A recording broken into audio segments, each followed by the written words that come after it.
Magandang araw sa inyong lahat. Ako si James Gabriel Jose at welcome sa ating vlog ngayon. Ngayon, pag-uusapan natin ang isang napakahalagang paksa, ang wikang Pilipino. Ano nga ba ito? At bakit ito mahalaga sa ating kultura at pagkakalanlan? Tara, simulan natin. Ang wikang Pilipino ay ipambansang wika ng Pilipinas.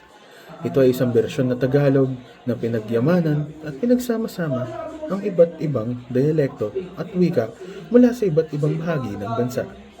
Sa pamamagitan ng Pilipino, na ipapahayag natin ang ating mga saloobin, kultura.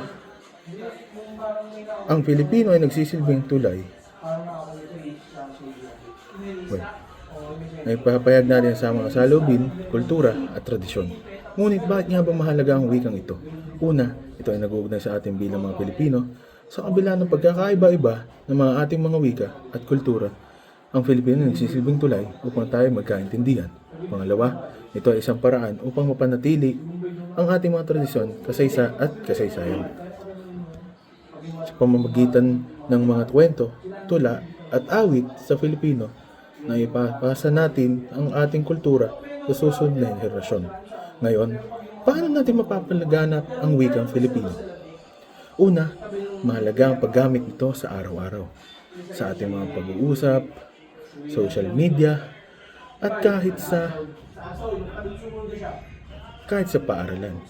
Dapat nating isama ang Pilipino. Pangalawa, maaari tayong sumuporta sa mga lokal na akda at sining na gumagamit ng wikang ito.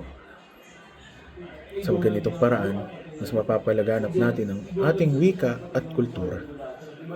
Mapapalaganap ang ating wika at kultura. Sa pagtatapos, ang wikang Filipino ay hindi lamang isang wika.